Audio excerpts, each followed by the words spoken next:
Awalnya dari rasa kepengen tahu, lalu mencari, meneliti, mengumpulkan data, menganalisa, menyimpulkan dan sebagainya. Diuji coba lagi, hasilnya sama. Diuji lagi, hasilnya sama. Setelah berulang-ulang hasilnya sama. Jadilah namanya ilmu. Kan begitu persoalannya. Einstein sendiri juga mengatakan, aku tidak lebih hebat dari siapapun. Hanya bedanya, aku ini orangnya sok pengen tahu. Iya, aku tidak lebih hebat dari siapapun. Padahal orang sepakat bahwa Einstein itu orang yang paling cerdas ya.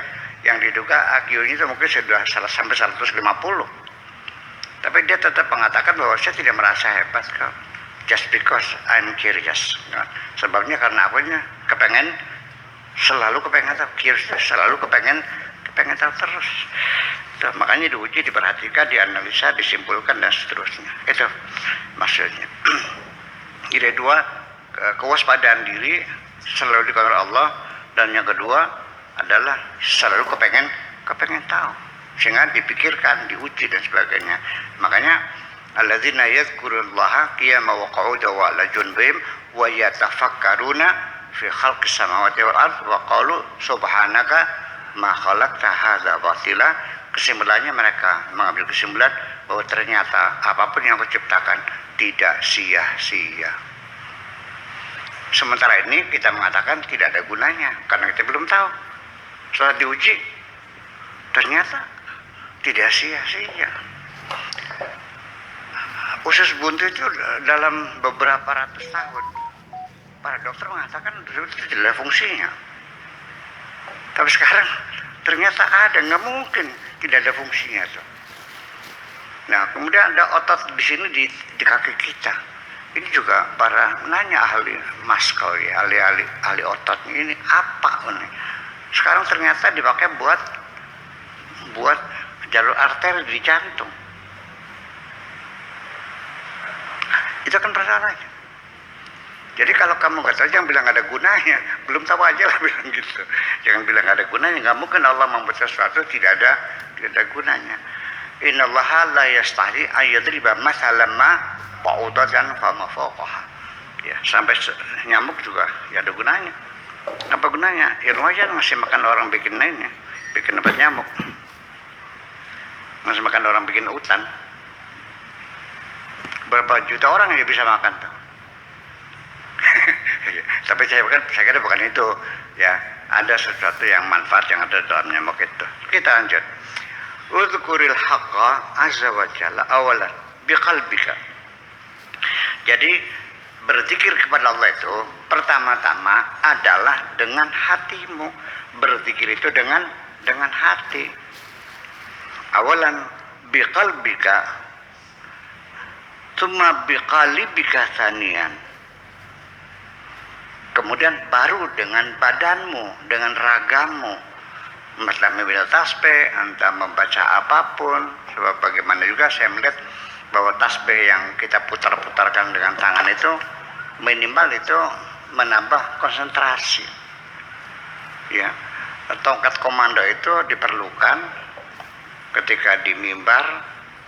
Seorang komando pegang tongkat minimal kan untuk menghilangkan nervous.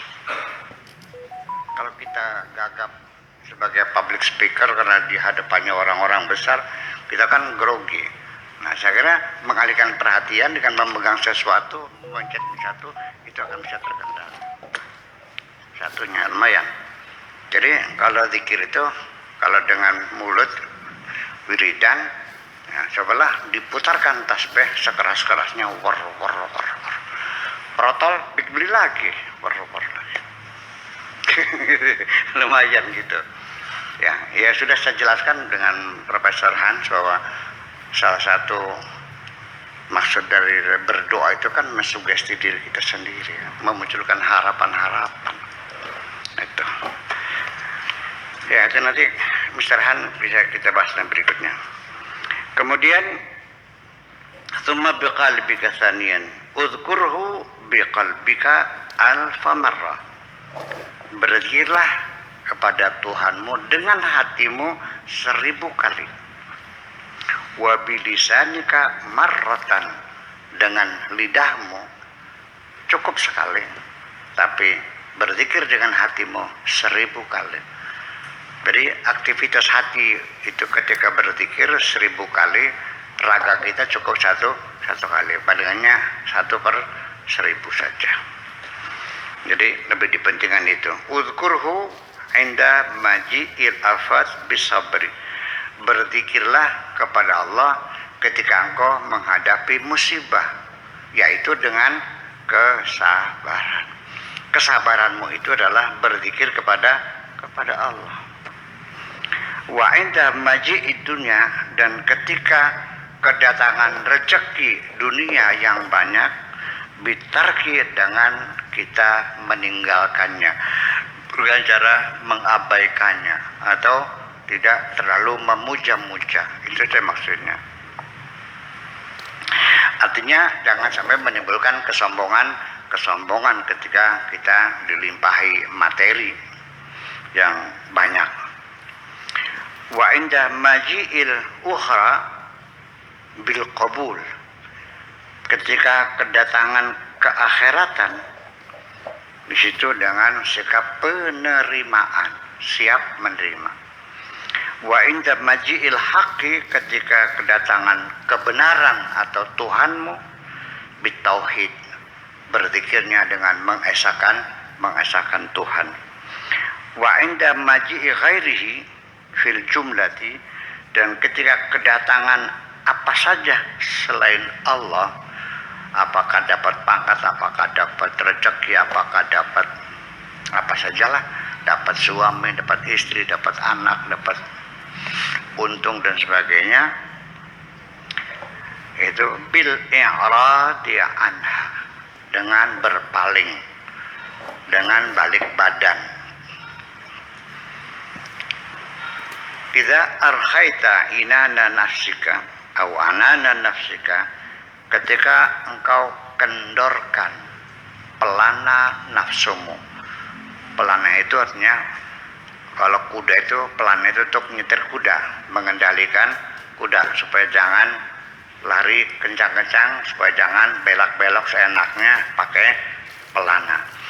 Nah, nafsumu ini seperti kuda.